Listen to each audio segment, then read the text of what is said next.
Hello everyone, welcome to my channel Guruji Mathematics Tutorials. As I told you in my previous video that in my next video we are going to solve some questions based on this chapter squares and square root.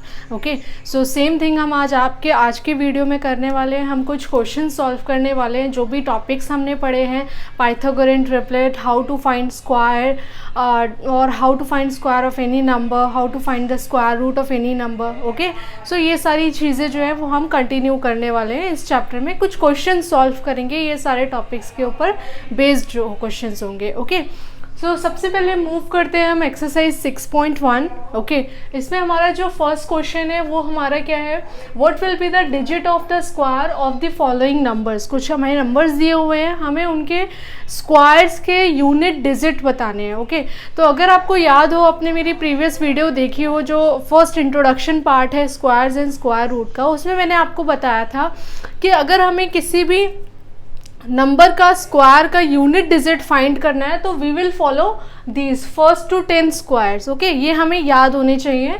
मैंने अभी के लिए हमने side में लिखे हुए हैं. 1 का square is 1, 2 square is 4, 3 square is 9, 4 square is 16, 5 square is 25, 6 square is 36, 7 square is 49, 8 square is 64, 9 square is 81 and 10 square is 100. ठीक है, तो ये सारे स्क्वायर रूट्स हमें एटलीस्ट 10 तक हमें याद होने चाहिए, ताकि रैंडम अगर हमारे पास कोई क्वेश्चन आता है जिसमें हमें स्क्वायर बताना है 1 to 10 नंबर में से किसी का, या हमें यूनिट डिजिट बताना है किसी बड़े नंबर का, तो हम इजीली उसे बता सकें. ठीक है, तो let's move to our question. First question says we have to find out the square of this number that is 81.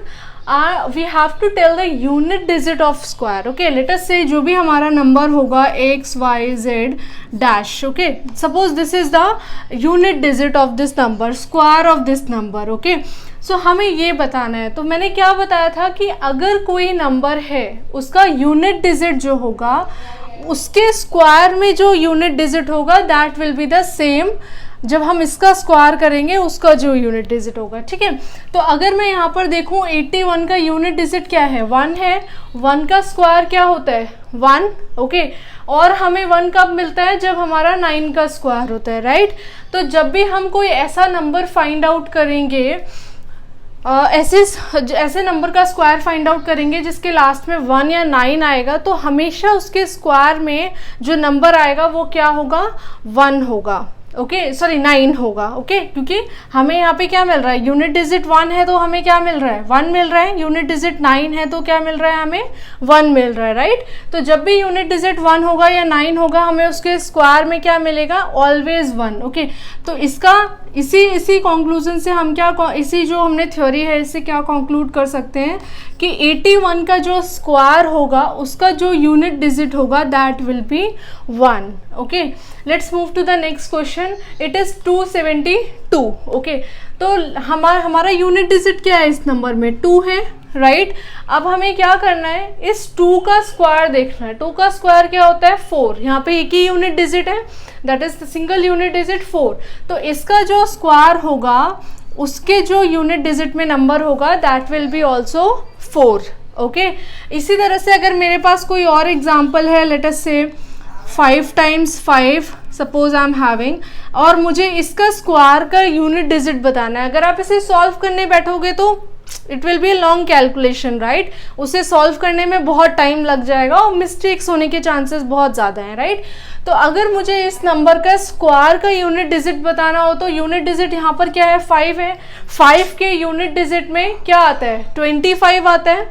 Right, तो यहाँ पर इसका क्या, 25 का भी यूनिट डिजिट क्या है, 5 है. राइट, तो यहाँ पर भी हमारा जो यूनिट डिजिट होगा, इसके स्क्वायर का जो यूनिट डिजिट होगा that will B 5. So that will be 5 only. right, so we can write similarly. अगर मैं और कोई क्वेश्चन लेती हूँ, let us say 1 2 7 9 6. ओके, यहाँ पर क्या है यूनिट डिजिट, 6. 6 का यूनिट डिजिट क्या है, अगर 6 का स्क्वायर करते हो तब हमें यूनिट डिजिट क्या मिलता है, 6 मिलता है. तो जब भी आप इसका स्क्वायर करेंगे उस स्क्वायर का यूनिट डिजिट क्या होगा, दैट विल बी 6. ओके तो इस तरह से हम किसी भी बड़े नंबर के स्क्वायर का यूनिट डिजिट फाइंड आउट कर सकते हैं। ये स्क्वायर्स की एक प्रॉपर्टीज होती है जिनकी हेल्प से हम ये कर रहे हैं। Okay, let's move to the next question now. So our next question is, that is the second question of exercise 6.1. It says that the following numbers are obviously not perfect squares, give reason. Okay, these are some numbers. Okay, जो भी exercises हम solve कर रहे हैं, जो भी question solve कर रहे हैं, ये सारे questions जो है वो NCERT में mention है, and जो भी questions मैं यहाँ पर solve कर रही हूँ वो सारे NCERT questions ही हैं। ठीक है, तो इस तरह से जैसे अब आपको याद होगा जब मैंने लास्ट वीडियो जब हम प्रॉपर्टीज़ ऑफ स्क्वायर्स की बात कर रहे थे, प्रॉपर्टीज़ ऑफ स्क्वायर्स क्या क्या होते हैं, तो उसमें एक और प्रॉपर्टी थी कि जो भी नंबर्स जैसे 1 to 10 के मैंने स्क्वायर्स लिखे, जो भी नंबर्स यहाँ के यूनिट डिजिट में मेंशन है, अगर कोई भी कितना भी बड़ा नंबर है वो इनमें से किसी नंबर से एंड कर रहा है, that will be the perfect square, otherwise वो परफेक्ट स्क्वायर नहीं होगा। राइट, तो इन जनरल हम क्या बोल सकते हैं, those numbers which are ending with 1, 4, 9, 6, 5 and 0, right, those will be perfect squares, right? So हम यहाँ पर क्या बोल सकते हैं कि जो नंबर जिन भी नंबर्स में के एंड में 1, 4, 9, 16, 25 sorry not 16, 6, 25, 6 is repeating, 9 is repeating, 4 is repeating, 1 is repeating, तो ये जो एंड डिजिट है, यूनिट डिजिट नंबर्स हैं, ये जिस भी बड़े नंबर के एंड में होंगे that will be a perfect square. Okay, अब जैसे आप फर्स्ट नंबर देखो, क्या है यहाँ पर 1057, राइट, तो यहाँ पर ये नंबर किससे एंड हो रहा है, 7 से एंड हो रहा है। अगर आप देखो तो इनमें से किसी का भी स्क्वायर जो है वो 7 से एंड नहीं होता, 7 का स्क्वायर भी किससे एंड हो रहा है, 9 से एंड हो रहा है, तो that is why this is not a perfect square. Similarly 7, 9, 2, 8 में क्या है, यहाँ पर 8 है, 8 में 8 का मतलब कोई भी जो स्क्वायर है 1 to 10 के बीच में कोई भी नंबर जो है वो 8 से एंड नहीं हो रहा है, किसी का भी स्क्वायर जो है वो 8 से एंड नहीं हो रहा, that is why it is not a perfect square. Okay, similarly अगर आप नेक्स्ट में देखेंगे, ठीक है, अब आपके माइंड में ये क्वेश्चन आ सकता है कि 0 से अगर एंड हो रहा है तो ये होना चाहिए perfect square, but you know यहाँ पर आपको एक चीज़ रिमेंबर रखनी है, याद रखनी है कि कितने जीरोज से एंड हो रहा है। अगर ये जीरोज का केस है तो आपको देखना है कि कितने जीरो से एंड हो रहा है। अगर आपको याद हो तो 10 में एक जीरो होता है, राइट, जब आप इसका स्क्वायर करते हो तो कितने जीरोज हो जाते हैं, 2 जीरोज हो जाते हैं। सिमिलरली अगर आप 100 का स्क्वायर करते हो तो कितने जीरोज हो जाएंगे, 4 जीरोज हो जाएंगे। तो ऐसा कोई भी नंबर नहीं होगा जिसके एंड में 3 जीरोज आए, राइट, तो ये चीज़ आपको याद रखनी है। तो इसीलिए सेम रीजन से ये भी क्या होगा, it will not be a perfect square. Okay, 2 देखिए, 2 यहाँ पर किसी में भी नहीं आ रहा है, राइट, तो इसीलिए ये भी परफेक्ट स्क्वायर नहीं होगा। 3 भी नहीं आ रहा है, right, similarly it is also not a perfect square, and 2 नहीं आ रहा तो ये भी। तो बेसिकली मैं क्या कह सकती हूँ कि हमें किससे चेक करना है, हमें सिर्फ यूनिट डिजिट चेक करना है। अगर यूनिट डिजिट जो है वो 1 to 10 के स्क्वायर्स के एंडिंग डिजिट में आ रहा है, then it will be a perfect square, otherwise it will not be a perfect square. ठीक है, अगर जीरोज का केस आता है तो वहाँ पर हम क्या चेक करेंगे, कितने नंबर ऑफ जीरोज वहाँ पर हैं। अगर 2 है then obviously it will be a perfect square, 4 हैं तो obviously it will be a perfect square, but if they are 3, 5, 1 then they will not be a perfect square. Okay, so you have to remember these things, ये basic concept है। Similarly 1 to 10 तक के आपको ये squares जो है वो याद होने चाहिए। इसी तरह से हम और क्वेश्चंस भी सॉल्व कर सकते हैं, right. Let us move to the next question. So our next question, that is third question, is the square of which of the following would be a odd number. Okay, कुछ questions आपको दिए हुए हैं, आपको बताना है कि इनका जो स्क्वायर करेंगे उसमें से कौन सा ऑड नंबर होगा और कौन सा इवन नंबर होगा। ठीक है, ऑड नंबर्स क्या होते हैं, जो 2 से डिवाइड नहीं होते, इवन नंबर्स जो 2 से इजीली डिवाइड हो जाते हैं, राइट। तो हमें यहाँ पे इवन ऑड नंबर बताना है, सॉरी। ठीक है, तो आपको सेम कॉन्सेप्ट यूज़ करना है। We will see the unit digit को कंपेयर करेंगे, स्क्वायर के यूनिट डिजिट में क्या आ रहा होगा, देन क्या आ रहा होगा, उससे हम पता कर सकते हैं whether it will be a odd number और इवन नंबर। ओके, तो यहाँ पर यूनिट डिजिट क्या है 1, ठीक है, 1 का स्क्वायर इज ऑल्सो 1। तो जब आप 431 का स्क्वायर करोगे तो उसके यूनिट डिजिट में क्या आ रहा होगा, ऑब्वियसली 1 आ रहा होगा, और जब यूनिट डिजिट में 1 आ रहा है that means it will be a odd number, right, it will be a odd number. Similarly यहाँ पर नेक्स्ट क्वेश्चन में जो नेक्स्ट डिजिट है, वंस डिजिट है, यूनिट डिजिट है, वो क्या है 6 है। 6 का जब आप स्क्वायर करोगे तो क्या आएगा, 6 6 36, यूनिट डिजिट क्या होगा 6 होगा, right.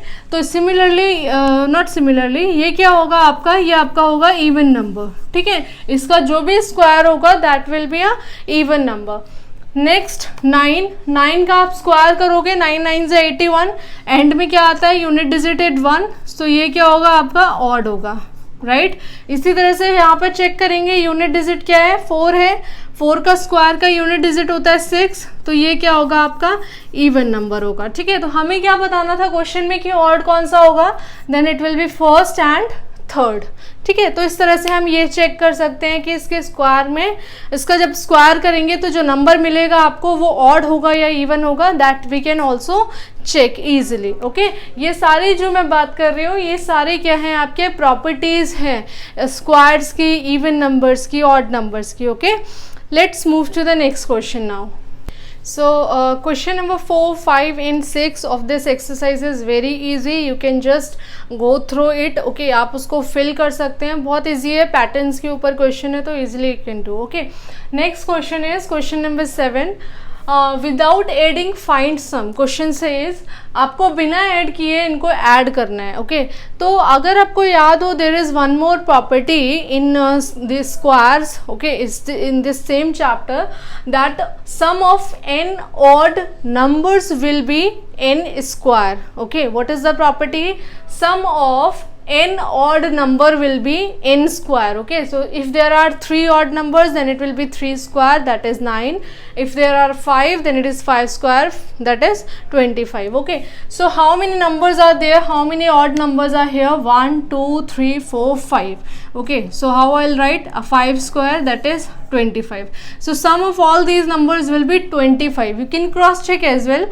9 plus 7 is 16, 16 plus 5 is 21, 21 plus 3 is 24, 24 plus 1 is 25, okay। So what is the property, sum of n odd integers will be n square, okay। So remember this property always, it is going to help you a lot। सो ये property हमेशा याद रखनी है आपको, इससे आप कर सकते हैं सॉल्व क्वेश्चंस, ठीक है।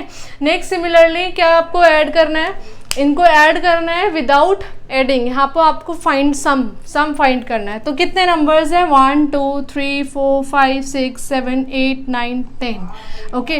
सो what it will be 10 square, that is equals to 100। अगर आप इसको क्रॉस चेक करेंगे then it will give you a sum of 100 only, okay. Similarly next question में देखिए 1 2 3 4 5 6 7 8 9 10 11 एंड 12, ओके। सो 12 का square, okay, as we know the sum of n odd integers will be n square, it is equals to 144, as we know 12 square is 144, okay। so इस तरह से हम इस property को use करके which says sum of n odd integers will be n square, इस property को हम यूज करके विदाउट एडिंग हम सम फाइंड कर सकते हैं किन्हीं भी ऑड इंटीजर्स का, okay. So this is how we can do, right. Let's move to the next question now. So next question says this, that express 49 as sum of 7 odd numbers, express 121 as sum of 11 odd numbers, okay। So we know that 7 square is equals to 49, right। We will use the same property which we used in the previous question, that is sum of n odd integers will be n square, okay। So 49 is 7 square, so we have to write 7 odd integers, right। Sum of 7 odd integers, it will be 1 plus 3 plus 5 plus 7 plus 9 plus 11, how many, 1 2 3 4 5 6 plus 13, okay। So 1 2 3 4 5 6 7, so these are the 7 odd integers. When you will add these numbers you will get 49 only, okay। Similarly 121, so 121 we know 11 square is 121, right। 121 is the square of 11, Now 121 we have to express it in 11 odd integers. Okay, so 1 plus 3 plus 5 plus 7 plus 9 plus 11 plus 13 plus 15 plus 17 plus 19 plus 21. I guess it is 11. 1 2 3 4 5 6 7 8 9 10 11. Okay, so we can write it in the sum of 11 odd integers. Okay, so this is how we can solve this one with the use of the previous property. Okay, only. Okay, so let's move to the last question of this exercise. So the last question of this exercise is, how many numbers lie between square of the following numbers 12 and 13, 25 and 26, 99 and 100. Okay, these are the numbers. So what you have to do, you have to just find the non-squares numbers between these two square numbers. So okay, if you remember the property that we have studied in our previous video, एक property होती है जो क्या कहती है कि अगर कोई भी दो स्क्वायर्स हैं, कोई नंबर्स हैं n and n plus 1, okay, ये दो नंबर्स हैं, तो इन दोनों नंबर्स के स्क्वायर के बीच में जो नॉन परफेक्ट स्क्वायर नंबर्स होंगे they will be 2n. Okay, so we can say that there are 2n non-perfect square numbers between the squares of two numbers, that is n and n plus 1. Okay, so we will use the same property. Okay, so as we know there are two numbers n and n plus 1, right? 12 and 12 plus 1, that is 13. So number of non-perfect square will be 2n, and we know this is n and this is n plus 1, right? So 2n means 2 multiplied by 12, that is 24. So we can say that there are 24 non-perfect square numbers between 12 and 13. Okay, similarly we will solve here. This is your n and this is your n plus 1. Okay, there are 2n non-perfect squares, so 2n means 2 multiplied by 25, that is 50 numbers. Okay, similarly for the third one, there will be 2 multiplied by 99. Okay, so it will give you 2 9s are 18, 1 carry, 2 9s are 18 plus 1 is 19. So 198 numbers, non-perfect square number will lie between the squares of 99 and 100. Okay, so this is how we can use the properties to solve our question. अभी तक हमने जितने भी question solve किए उन सब में हमने क्या यूज़ किया, प्रॉपर्टीज़ यूज़ की हैं. अगर आपको प्रॉपर्टीज़ जाननी है कि स्क्वायर्स और स्क्वायर्स रूट्स की प्रॉपर्टीज़ क्या होती हैं, तो आप मेरे प्रीवियस वीडियोस को देख सकते हैं, जिनका लिंक मैं डिस्क्रिप्शन बॉक्स में डाल दूंगी. ओके, सो यहाँ तक हमने जो सॉल्व किया दैट इज़ एक्सरसाइज 6.1 जो हमने कंप्लीट किया आज. अगर इसमें आपको कोई भी डाउट रहता है आप मुझे कमेंट सेक्शन में लिखिए, I will clear that doubt. Okay, so अगर आपको ये वीडियो पसंद आई then please like share and subscribe. Okay, we will continue in the next lecture, in the next video. Sorry, next video में हम next exercise solve करेंगे. Till then take care and bye. Okay.